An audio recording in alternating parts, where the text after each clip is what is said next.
me. See, I'm not trying to teach you anything. I'm trying to get you all to remember what you used to know and forgot by time. You always could do anything. We built the pit. We did all that. We're the gods, the original people. But it's time now for you to start being able to do things that God does. And that's a good example of it right now, what you said, instant manifestation. I just want to make sure the new people, like the brother and Decatur, when you tell them that you did see me move it, right? Once or twice? I saw it twice. Okay, but now when you got to know how. When you tell them that you saw me move stars, you know how that's gonna sound, right? Yeah, I know. You see what I'm trying to say? That's why when you asked me earlier, why am I doing? What's the purpose of it? It's because I have to make people understand that it's possible for them to do anything, and just saying that is lip profession unless I prove to them that I can do something that they would otherwise describe as miraculous. Okay? Right. Right. And you realize that there's nothing I can do that you can't. You follow what I'm saying? So what it is that as the doors open up for me, I open them up for you all. I'm just walking ahead of you. Just pretend that we in a dark forest, and there's in a dark tunnel, and there's light at the end of it. Now, for most people, it's going to that light is going to be an oncoming train, but for us, it's just going to be more light. I'm just asking you to trust me and let me lead you into the light. In the same way that sparrows have flocks, that when they land on a park, 1,000 of them, you can't distinguish the leader from any of them because they all look alike. They're just feeding. And the Most High takes care and provides for them all equally because you don't see any fat ones or skinny ones. They all look the same, all the sparrows.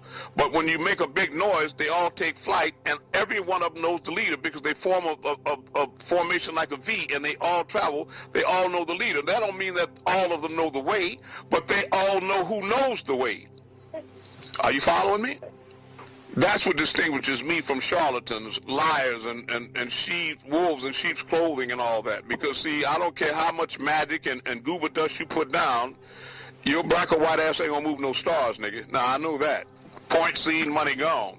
That's how you bring that lie to a screeching halt. There's nothing in creation got the power to give you the power to move stars except the creator of it. Trust what I tell you. I'm just saying, What's the significance of it? Yeah. Well, this planet has been purchased by beings quite a while ago that set up a project. These are called draconians or reptilians, and they're carnivores, they're flesh eaters. And these are the ones that grafted the Pleiadians from a mixture of Andromedans and some abducted disagreeable Anunnaki. And they created a very pasty white hybrid called the Pleiadians.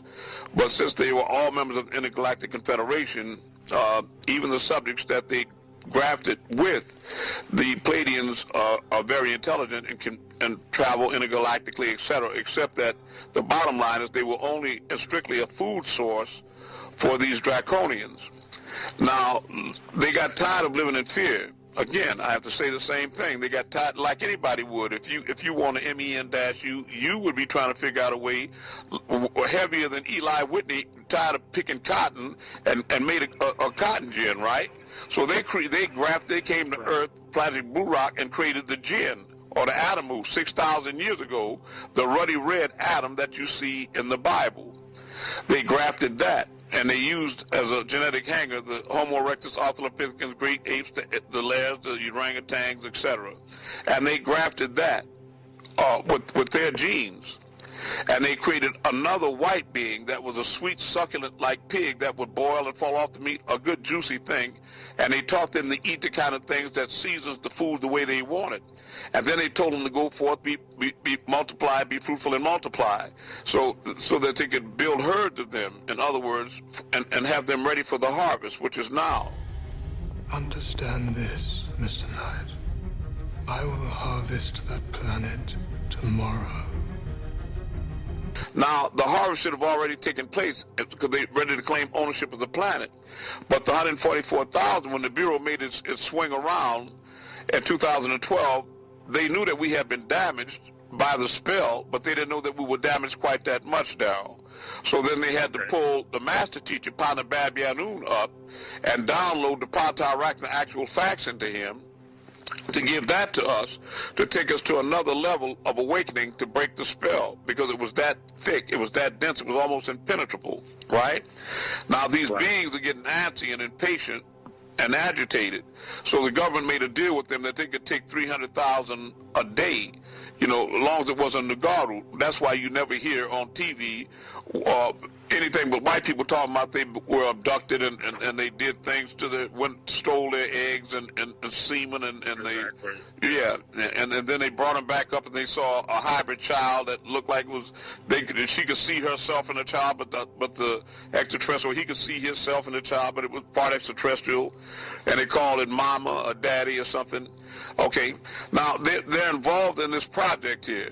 But what they want to do, and they have done, in fact, what they're running Capitol Hill, and they're called the tall whites. That's what they call them. They're like an average from 7 to 9 feet tall, pasty white, but they have the canine teeth, the draconians, real draconians. In fact, back when you had in Mecca, the great Magaraj, where people attend the Hajj every year, when they were trying to leave after it was over and going down through the long tunnel, they were greeted by a group of these tall whites, pasty whites, and they were so frightened that they turned back in and ran over each other, and hundreds of Muslims got killed out of fear trying to escape these oncoming reptilians that had the nerve to invade the Kaaba. The stampede happened in the tent city of Mina, about 5 kilometers from the Muslim holy city of Mecca.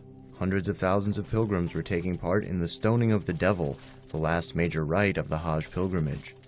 According to Al Arabiya, the stampede did not happen inside the area where pilgrims throw stones at pillars that represent the devil, but at the entrance of the Hamarat Bridge near Street 204. It was caused by a sudden surge of people around 9 a.m., which caused large numbers of pilgrims to fall and be trampled or suffocated. 4,000 rescue services personnel and 220 ambulances were sent to the scene. And since they purchased the earth, what they're doing is that I guess the agreement is that the 4 winds are being held back by our overlords until the 144,000 are sealed in their foreheads with that green signet ring that you all see in my forehead, that light, and the pictures. Peace. Now, if you really want to know, you have to read the Master Secret, authored by Panabab Yanun, the Black Dot Helix Mind Linked. That will give you conclusive, actual facts about why the stars are gone and it's black. In short, the mother womb of all is sucking all the light back into itself in order to prepare for a new birth, a new creation. My understanding of it is, according to Panabab Yanun, is that as long as you're under the Mason and Dixon line, that they can't really protect you any longer. So I guess that they're taking over the earth in segments now. And the first is going to be from the Mason-Dixon line south, downward. And in fact, they are eating already. They are feeding. I know that.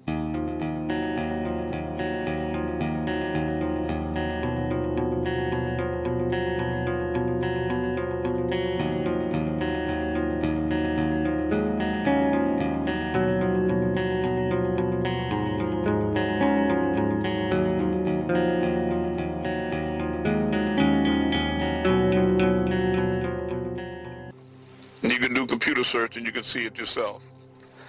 They are feeding, the Draconians are feeding already. And they're getting more and more blatant, more and more open with it. So, it's lights out.